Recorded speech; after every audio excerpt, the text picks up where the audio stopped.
Hi, Todd here from Urban Sound Studio. Today we're going to take a look at how to identify and correct phase issues while mixing.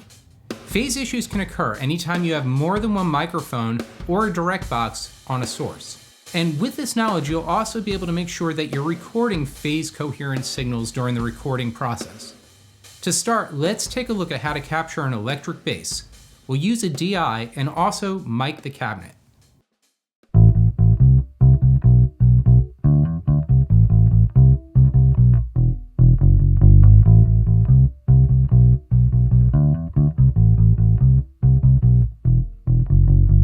To start, let's listen to our direct bass signal.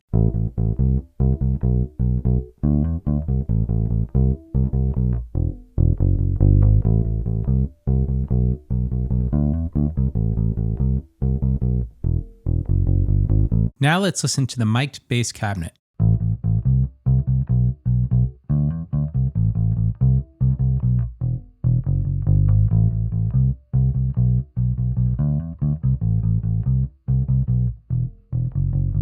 Here are both signals. Pay close attention to what happens to the low end as we adjust them.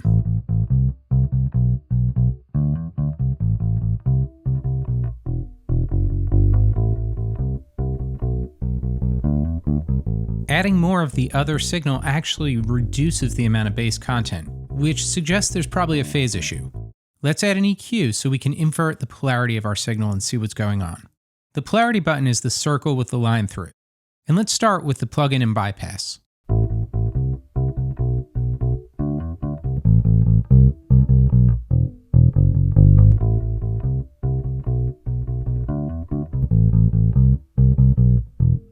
Notice when the polarity is flipped 180 degrees, we get a much fuller bass sound.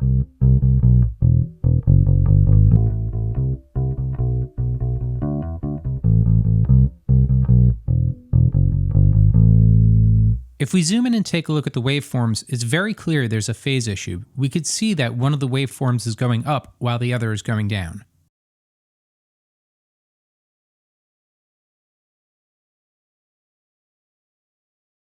Let's pan one of our tracks hard left and the other hard right. By using the Ozone Imager, we could check the left and the right side for phase correlation.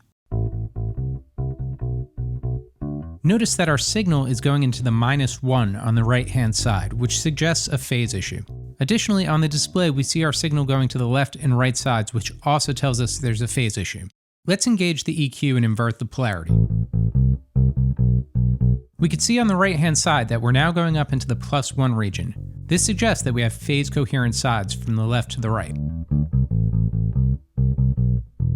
Something that's important to understand is that it doesn't matter which of the two signals you invert. The two tracks just need to be phase coherent, and the waveforms need to be going in the same direction so that when added together, they add to each other instead of taking away from each other. When you're done, don't forget to remove the panning and put your signals back in mono.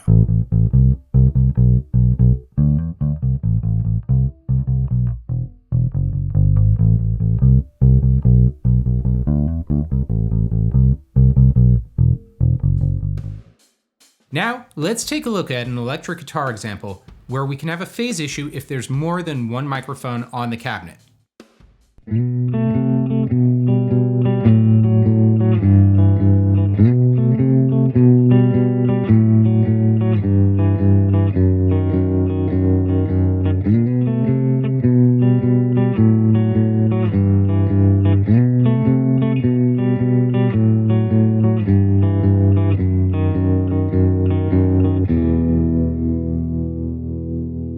Let's listen to the SM57 on the amp first.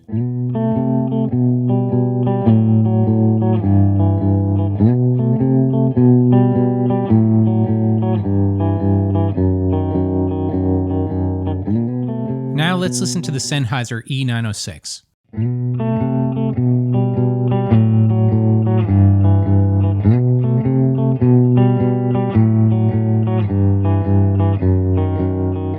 Let's listen as we start to add the two tracks together.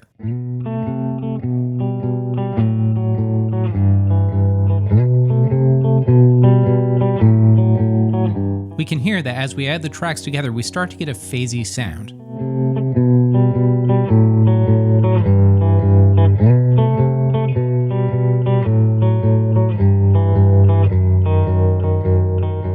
Let's add an EQ and invert the polarity. We'll start off with our signal and bypass.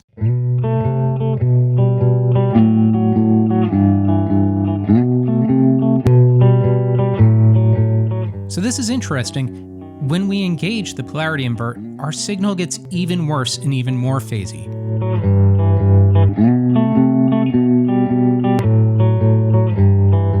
Let's see what's going on in the Ozone Imager. Once again, we'll start by putting the tracks hard left and hard right.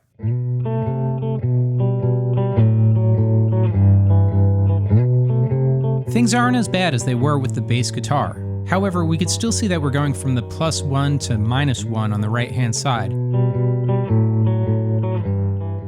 Let's zoom into our waveform and see what's going on. We can see that a 180-degree polarity reversal will not help things here. However, the two waveforms are not lined up either. Therefore, let's zoom in some more and adjust the two waveforms so that we're lined up. We can see now we're in the +1 region and our entire signal is much stronger in the center. Once again, don't forget to put your tracks back into mono when you're done. And now let's try adjusting the two tracks.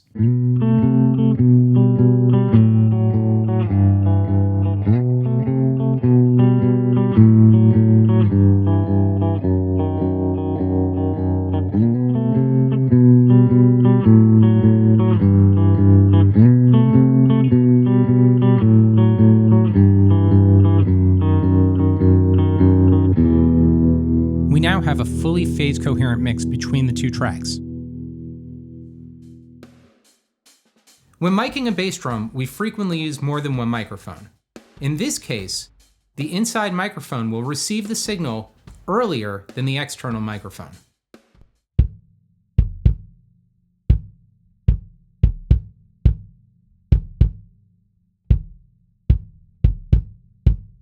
Let's listen to the inside microphone on the kick drum.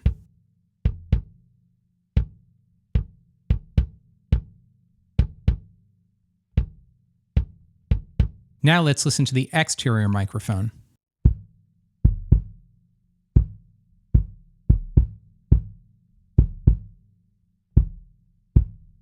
Listen as we adjust the two mics.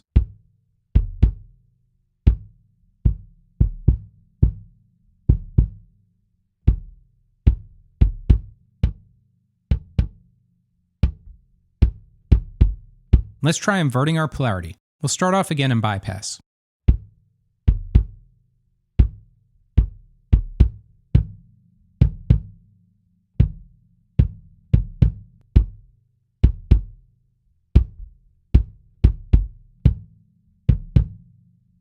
Just like the electric guitar, inverting the polarity doesn't seem to address our issue. Let's see what's going on in the Imager. You could see that the readout is jumping all over the place. Let's zoom into the waveform and see what's going on. Just like the guitar, we're not 180 degrees out of phase, so let's go in and make some adjustments to align these tracks a little bit better. In the case of something like drums, we need to think about which one we want to align first. We know the inside kick is closer to what the player performed, so let's pull the outside kick back a little bit. In checking the meter, we can see we've addressed the issue. Let's make both tracks mono, and now listen as we adjust them.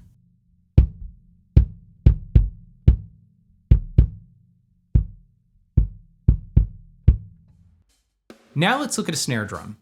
Unlike the bass drum, where both microphones were on the same side of the batter head, we'll use two microphones on the snare, one on top and one on the bottom, and almost always they will be 180 degrees out of phase.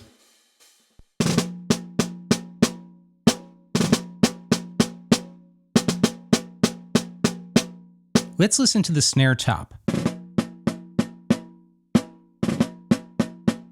Now let's listen to the snare bottom mic.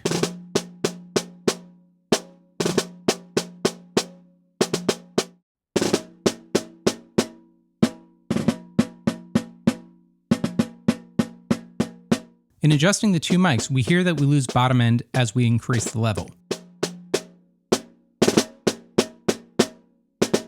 Let's flip the polarity on the EQ.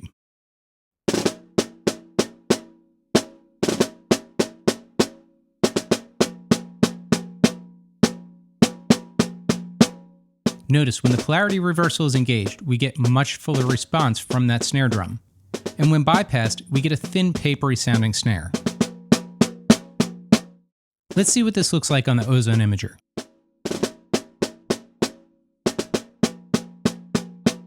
This is a very clear case of having a phase issue where we are 180 degrees out of phase. Inverting the polarity does the trick to solve the problem.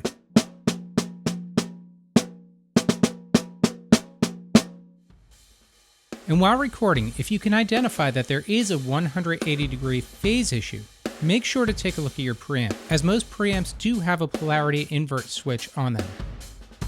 Thanks for watching. If you have any questions or comments, please leave them in the chat below. And if you have your own ways of dealing with or preventing phase issues, please also share those in the chat. And as always, please help support the channel by liking this video and hitting subscribe.